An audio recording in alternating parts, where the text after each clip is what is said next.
आज बेसिकली हम बात करने वाले हैं कि आरपीसी फर्स्ट ग्रेड के अंदर जो 40% की अनिवार्यता है, ये वाला जो ऑप्शन है ये सही है या गलत है, या फिर इसके अलावा और भी कोई बेहतर विकल्प हो सकता है जिसके बारे में हम बात कर सकते हैं, या फिर अगर वो बेहतर विकल्प स्टूडेंट को मिल जाए तो उससे सभी स्टूडेंट को यहाँ पर फायदा हो सकता है। तो दोस्तों यहाँ पर हम अपनी राय रखेंगे, साथ के साथ आप अपनी राय भी बताना, आप कमेंट करके जरूर बताना कि जो हम यहाँ पर बताएंगे ऑप्शन, उसके अलावा क्या और कोई पॉसिबिलिटी है, अगर है तो कमेंट करके आप जरूर बताना। आप देख सकते हैं कि यहाँ पर जैसे कि आरपीएससी की तैयारी करने वाले जो बच्चे हैं, फर्स्ट ग्रेड का एग्जाम की जो तैयारी करेंगे बच्चे, तो उनमें से कई को तो पता है कि 40% वाकई में है क्या क्या खेल है, क्या जादू है इसका। तो यहाँ पर एक शॉर्ट फॉर्म में हमने यहाँ पर आपको बता दिया है, जो जिनको नहीं पता वो भी देख ले, हो सकता है कि आने वाली आगामी भर्तियों के लिए तैयारी कर रहे हो। तो आप कैटेगरी वाइज आप देख सकते हैं कि ऑल कैटेगरी और यहाँ पर SC/ST स्पेशल लिखा गया है। तो SC/ST कैटेगरी के हिसाब से यहाँ पर 35 के आपके फर्स्ट पेपर और सेकंड पेपर में आपको अंक लाने अनिवार्य है, जबकि इन दोनों के अलावा जितनी भी कैटेगरी बची है, चाहे वो OBC हो, MBC हो, है ना, जो भी आपकी XYZ हो, सब कैटेगरी आ गई उसके अंदर कुल मिलाकर, चाहे महिला हो, SC/ST के अलावा जितने बचे सारे चाहे वो पुरुष हो, महिला हो या किसी भी कैटेगरी हो, PWD हो, 40% अनिवार्य है। और केवल इन दो कैटेगरी के लिए यहाँ पर 5% का रिलैक्सेशन है। और सबसे बड़ी बात यह कि आपको दोनों में ही क्या करना होगा, इसे क्लियर करना होगा मिनिमम क्वालिफाइंग क्राइटेरिया के दौरान। इंडिविजुअल दोनों सेपरेट आपको यहाँ पर क्लियर करने होंगे। अब यहाँ पर आप एक बात देखें, देखो 40% की जो गणना है नॉर्मली अभी क्या करते हैं, जैसे सपोज करो अपना सेकंड पेपर 300 मार्क्स का है, तो 300 मार्क्स में से आपको 40% आने, बिल्कुल। फर्स्ट पेपर जैसे 150 नंबर का है तो उसमें से 40% आपको लाने, मतलब 60 नंबर लाने, है ना। तो ये मिनिमम क्वालिफाइंग मार्क्स है। लेकिन इससे एक्चुअली हो क्या सकता है कि अगर मान के चलो किसी भी वजह से पेपर का जो एग्जाम लेवल है काफी ज्यादा बढ़ जाता है, अप हो जाता है, तो उस कंडीशन में 40% तो बहुत बड़ी बात है, 30% भी नहीं आ पाते बच्चों के। या फिर ऐसा हो सकता है जैसे एक सब्जेक्ट का कोई बच्चा है जिसके मान लो सपोज करो समझने के लिए कि केमिस्ट्री का एग्जाम दे रहा है, और केमिस्ट्री का जो पेपर है, जाहिर सी बात है टीचर बनेगा तो पढ़ाएगा भी केमिस्ट्री, ठीक है, तो उसकी केमिस्ट्री बहुत शानदार है, वो केमिस्ट्री में हो सकता है पूरे में से पूरे नंबर ले आए, लेकिन उसके जीके काफी कम है जोर है, उसकी वजह से उसका फर्स्ट पेपर यहाँ पर रह जाता है।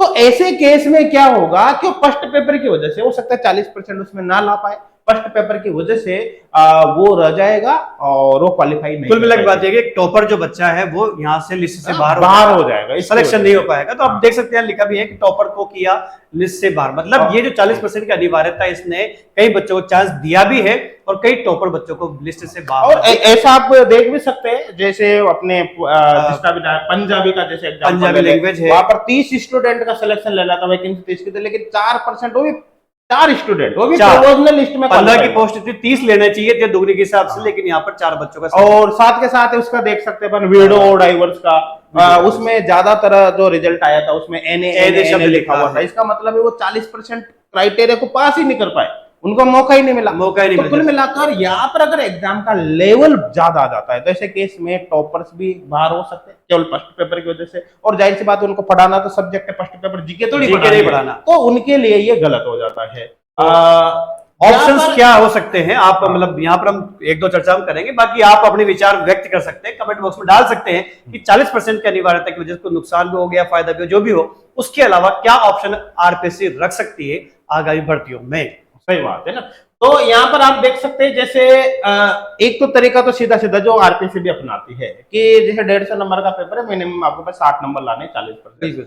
300 नंबर का नंबर है पेपर है सेकंड, मिनिमम आपको 120 नंबर तो लाने। लेकिन भाई ये पेपर के लेवल पे डिपेंड करता है, पेपर का लेवल अप आ गया तो 40% क्या 30% नंबर नहीं आए, और पेपर का लेवल कमजोर आ गया तो वो सकता है सभी बच्चे इजीली ले आए। तो ये सब कुछ सेट पेपर किसने किया है, उसने कैसा पेपर बनाया है उस पर डिपेंड करता है। तो भाई यहाँ पर अपन ऐसा नहीं कर सकते, हमारे अकॉर्डिंग होना क्या चाहिए था कि जैसे सपोज करो केमिस्ट्री का अपन ने एग्जांपल लिया, अब केमिस्ट्री में जितने भी स्टूडेंट ने पेपर दिया है उनमें से कोई ना कोई स्टूडेंट तो मैक्सिमम नंबर लेकर आया, बिल्कुल आया। जैसे 300 में से किसी स्टूडेंट का 250 हो गया, 260 हो गया, एक स्टूडेंट के तो मैक्सिमम नंबर आया होंगे। तो जो स्टूडेंट मैक्सिमम नंबर लेकर आ रहा है वो इस बात का एविडेंस है कि इतने नंबर लाए जा सकते मैक्सिमम।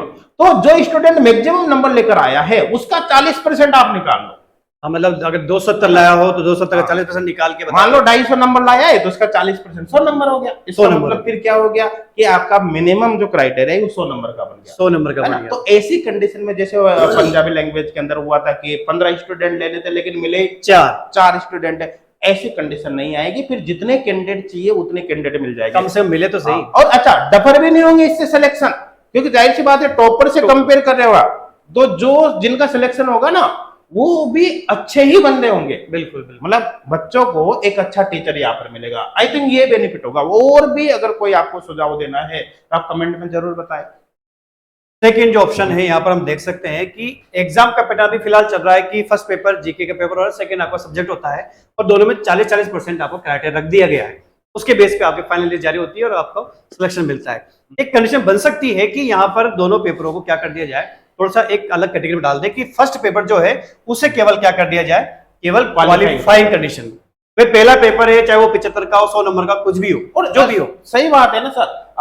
भाई फर्स्ट पेपर जैसे केमिस्ट्री का टीचर है तो स्कूल में जाकर केमिस्ट्री पढ़ाएगा, जीके थोड़ी पढ़ाएगा। वो जीके में वो टॉप कर जाए और उसके सब्जेक्ट में कम नंबर लग गया और फाइनली मान लो उसका सिलेक्शन हो गया, पढ़ाएगा वो आज जाकर जीके थोड़ी पढ़ाएगा, तो सब्जेक्ट ही, तो बच्चों का तो भविष्य खराब हो रहा है ना, वैसे ही खराब हो रहा है। तो फर्स्ट पेपर है वो आई थिंक केवल क्वालिफाइंग रखना चाहिए, उनका उसका मेन सिलेक्शन में कोई रोल नहीं होना चाहिए। फर्स्ट पेपर में केवल जीके है भाई, तो आप उसको केवल नॉलेज के पॉइंट ऑफ व्यू से रख लो। भाई हल्के फुल्के, चलो राजस्थान के वासी है तो थोड़ी बहुत नॉलेज होनी चाहिए, तो उसका मिनिमम क्राइटेरिया रख दो 30%, 35%, 30% आई थिंक मेरे हिसाब से 30-33% इतना। बाकी जो सिलेक्शन हो केवल और केवल सेकंड पेपर सब्जेक्ट के बेसिस सब्जेक्ट पेपर, ताकि एग्जैक्ट टॉपर उस सब्जेक्ट से निकले तो अच्छे टीचर बनेंगे, तो बच्चों का फायदा होगा वहां पर। हमारे हिसाब से होना चाहिए। अगर आपको कोई और सुझाव देना है तो कमेंट में आप जरूर हमको बताइए। तीसरी जो कंडीशन बनती है वो ये बनती है कि फर्स्ट पेपर जैसे भी 40-40 का कंडीशन रखा है, तो हो सकता है कि भाई हम टॉपर लिस्ट से बाहर हो रहे हैं, किसकी वजह से, फर्स्ट पेपर की वजह से। तो आप एक काम कर सकते हैं कि जो 40% क्राइटेरिया उसको थोड़ा सा क्या कर दे, कट कर दे, थोड़ा कम कर ले। जैसे नॉर्मली किसी कॉलेज वगैरह में देखें, यूनिवर्सिटी वगैरह में देखते हैं, वहाँ 100 नंबर का एग्जाम होता है तो 33 एक मिनिमम पास का क्राइटेरिया होता है। जनरली सब जगह ये रहता है ना। तो आप 40 की जगह 33 कर दे, 30 कर दे, 25 कर दे, जो भी एक मतलब आप सेट कर सकते हैं। उनको भी केवल क्वालिफाइड कंडीशन में। तो उससे क्या होगा कि जो बंदा जो टॉपर जो अपने सब्जेक्ट का माहिर था, हुनर उसके पास जोरदार था, वो बच्चों का भविष्य सुधार सकता था अपने सब्जेक्ट के माध्यम से, वो वहां से जिससे बाहर नहीं जाएगा, वो उसके आने के पूरे चांस बनेंगे। सीधी सीधी गणित है। सही बात है यहाँ पर। और दूसरी बात यह है कि जैसे आपके टॉपर्स के हाई मार्क के अकॉर्डिंग अगर आप गणना कर लेते हैं तो जाहिर सी बात है वहां पर सबसे बड़ा जो रोल होता है वो एग्जाम पेपर का होता है। या तो आप टॉपर्स का देख लो ना, जिस बच्चे के टॉप नंबर आए सबसे ज्यादा उसके 40% निकालना सही, या फिर एग्जाम का लेवल फिक्स होना चाहिए कि भाई आपके फर्स्ट ग्रेड है तो आपको एग्जाम का लेवल इस तरह से रखना चाहिए कि कम से कम स्टूडेंट 40% तो लाए। 40% पता चले 40% नंबर आ ही नहीं रहे, जितने बच्चे चाहिए उतने भी नहीं मिल पा फायदा क्या है। पॉलिटिकल साइंस का एग्जाम्पल लो आप, पॉलिटिकल साइंस का 1186 कुछ पोस्ट थी और 1300 प्लस बच्चे सिलेक्ट हुए, मतलब वो प्रोविजनल लिस्ट में डबल लेने थे लेकिन वो भी नहीं मिल पाए, 1.5 गुना भी नहीं मिल पाए, 1.5 गुना भी नहीं मिल पाए। ये लेवल से भी सेट होना चाहिए। अब यहाँ पर ये हो सकता है कि लेवल को सेट करना देखो आसान काम भी नहीं है, ये तो कैसे बिठाएंगे, बड़ी मुश्किल काम है। देखो एक क्वेश्चन है, एक स्टूडेंट उसको इजीली कर जाता है, उसके लिए तो इजी हुआ, और वही क्वेश्चन कोई दूसरा स्टूडेंट नहीं कर पाता है तो उसके लिए वही क्वेश्चन हार्ड है। तो सीधे सीधे भाई लेवल का थोड़ा सा क्राइटेरिया बनाना मुश्किल है। भाई इतना लेवल आपको कर तो नहीं सकते, तो ये हो सकता है, ये हो सकता है। भाई टॉपर्स जितने नंबर लाए, सबसे ज्यादा नंबर जो स्टूडेंट आ रहा है उसका 40% आपने, बिल्कुल सही बात है।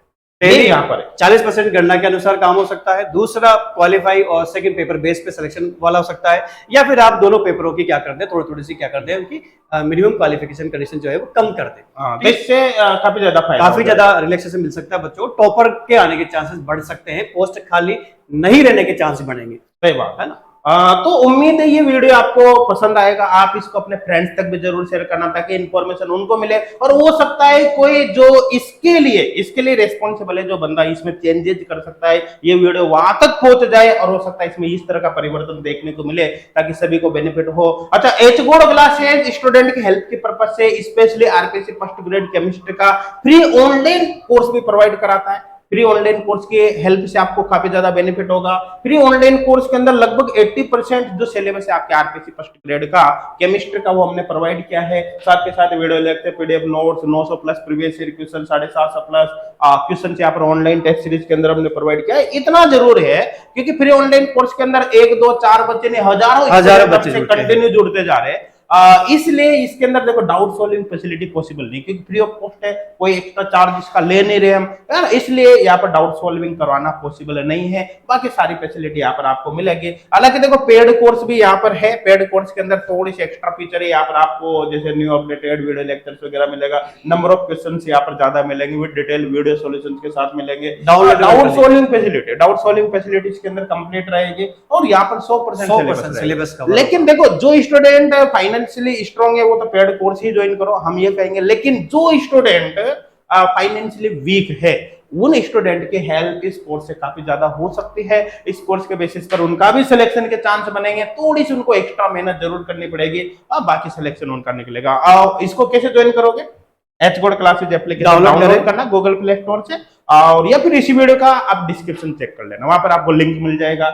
कुछ समझ में नहीं आए तो हेल्पलाइन नंबर पर आप कांटेक्ट कर सकते हैं। और इस वीडियो को शेयर करना बिल्कुल भी आप ना भूलें ताकि सभी स्टूडेंट को इसका बेनिफिट मिल सके। और जो भी आपको लगता है कि इनके अलावा और भी कोई विचार हो और भी कोई तरीका हो सकता है तो वो भी कमेंट बॉक्स में जरूर कहें, और वीडियो को बहुत ज्यादा शेयर करें, लाइक करें। Thank you.